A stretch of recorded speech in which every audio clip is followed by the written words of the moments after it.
Q നിന്ന് വിസർജിക്കേണ്ടി വന്ന് അവസാനം ഒന്ന് മനസ്സറിഞ്ഞുറങ്ങാൻ പോലും സമയം കിട്ടാതെ മക്കൾക്ക് വേണ്ടി, മക്കളുടെ കണ്ണ് നിറയാതിരിക്കാൻ വേണ്ടി ത്യാഗം ചെയ്യുന്ന ഒരു വാപ്പാനെ അറിഞ്ഞിട്ടുണ്ടോ നമ്മള്?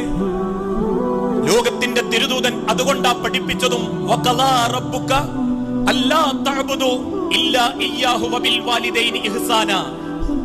വഖളാ റബ്ബുക, നിങ്ങളുടെ റബ്ബ് അല്ലാഹു നിങ്ങളോട് കൽപ്പിച്ചിരിക്കുന്നു, അല്ലാ തഅബുദു ഇല്ലാ ഇയ്യാഹു, നിങ്ങളെ സൃഷ്ടിച്ച് പരിപാലിക്കുന്ന ഈ ഭൂലോകത്തിന്റെ നാഥനായ നിങ്ങളുടെ രക്ഷിതാവായ അല്ലാഹുവിനെ, അവനെ മാത്രമേ നിങ്ങൾ ആരാധിക്കാവൂ. അതിനുശേഷം നിങ്ങൾ ചെയ്യേണ്ടത് വബിൽ വാലിദൈനി ഇഹ്സാനാ, നിങ്ങളുടെ മാതാപിതാക്കളോട്, നിങ്ങളുടെ രക്ഷിതാക്കളോട്, ഉമ്മയോടും വാപ്പയോടും ഏറ്റവും മര്യാദയോടെ സ്നേഹത്തോടെ നിങ്ങൾക്ക്